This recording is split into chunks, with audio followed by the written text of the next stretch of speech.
नमस्कार मित्रांनो, आपल्या सगळ्यांचं स्वागत आहे आमच्या शेती एक शेती या यूट्यूब चॅनल. खरीप हंगाम 2025च्या पीक विम्यासंदर्भात आज एक अत्यंत महत्त्वाची आणि आनंदाची बातमी समोर आपण घेऊन आलेलो आहोत. वर्धा जिल्ह्यातील हजारो शेतकरी बांधवांसाठी विमा मंजूर झालेला असून लवकरच ही रक्कम त्या शेतकरी बांधवांच्या खात्यात जमा होणार आहे. कोणत्या तालुक्याला किती निधी मिळाला आणि कोणत्या मंडळाची प्रतीक्षा अजून कायम आहे, याचबरोबर वर्धा जिल्ह्याबरोबरच अजून कोणकोणते जिल्हे प्रतीक्षित आहेत किंवा लाईनमध्ये आहेत, यासाठी ही माहिती आपण आजच्या व्हिडिओच्या माध्यमातून जाणून घेणार आहोत. परंतु यासाठी तुम्हाला व्हिडिओला शेवटपर्यंत बघावं लागेल आणि चॅनलवरती नवीन असाल तर त्या चॅनलला सबस्क्राईब करून घ्या. मित्रांनो, 2025च्या खरीप हंगामात अतिवृष्टीमुळे शेतकऱ्यांचे अतोनात नुकसान झालेले आपण सगळ्यांनी बघितलं. यामध्ये वर्धा जिल्हा मुख्यत्वे बाधित झालेला होता. ताज्या अपडेटनुसार वर्धा जिल्ह्यातील जवळपास 15,306 शेतकऱ्यांना जवळजवळ 12,14 लाख रुपयांचा विमा मंजूर करण्यात आलेला आहे. जिल्ह्यातून एकूण जवळपास 62,000 शेतकऱ्यांनी विमा भरलेला होता.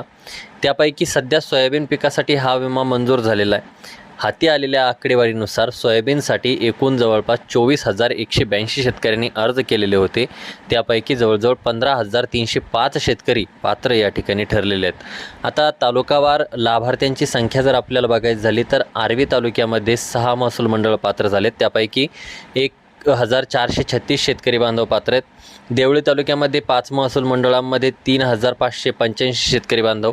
हिंगणघाट तालुक्यामध्ये 7 महसूल मंडळ पात्र असून त्यामध्ये 2,908 शेतकरी बांधव पात्र आहेत. समुद्रपूर तालुक्यामध्ये 7 महसूल मंडळे पात्र असून त्यामध्ये 3,129 शेतकरी बांधव पात्र आहेत. सेलूमध्ये 5 महसूल मंडळांमध्ये 2,041 शेतकरी बांधव पात्र आहेत. वर्धामध्ये 6 महसूल मंडळांमध्ये 1,894 शेतकरी बांधव पात्र आहेत. आष्टी तालुक्यामध्ये 1 महसूल मंडळ पात्र केलेलं असून त्यामध्ये 310 शेतकरी जवळपास सगळे पात्र झालेले आहेत. आता महत्त्वाचं काय तर कारंजा, आष्टी आणि वर्धा तालुक्यातील 5 मंडळांमध्ये सोयाबीनचा विमा लागू झालेला नाही. तसेच उर्वरित 13 महसूल मंडळांमध्ये कॅल्क्युलेशन सध्या प्रलंबित आहेत. यामध्ये आक्षेपांचे निराकरण झाल्यानंतर तेही मंजुरी त्यांना त्या ठिकाणी दिली जाणार आहे.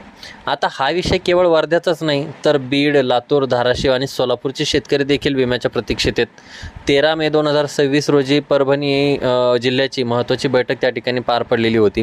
विविध शेतकरी संघटनांनी आक्रमक पवित्रा त्याच्यामध्ये घेतलेला होता आणि 13 मेपर्यंत विमा न मिळाल्यास तीव्र आंदोलनाचा इशारासुद्धा त्यांच्या माध्यमातून देण्यात आलेला होता. आता शेतकरी मित्रांनो, ही रक्कम लवकरच तुमच्या खात्यामध्ये जमा होईल. पीक विम्यासंदर्भात असे नवीन अपडेट येतील ते सर्वात आधी आपण आपल्या चॅनलवरती घेऊन येणार आहोत. त्याकरता चॅनलला सबस्क्राईब करा, बेल आयकॉनला क्लिक करा, जेणेकरून अशाच पद्धतीचे नवनवीन व्हिडिओज आपल्यापर्यंत पोहोचत राहतील. या विमा वाटपासंदर्भात जी काही दिरंगाई होती किंवा जो काही विषय वाढत जातो आहे त्याबद्दल तुमचं काय मत आहे आम्हाला कमेंट बॉक्समध्ये कळवा. त्याचबरोबर आमचे व्हिडिओ तुम्हाला किती महत्त्वपूर्ण वाटतात या संदर्भात सुद्धा तुमच्या चांगल्या वाईट सर्व प्रतिक्रिया आम्हाला कळवायला विसरू नका. भेटूया नवीन माहितीसहित नवीन व्हिडिओसहित. तोपर्यंत धन्यवाद मित्रांनो.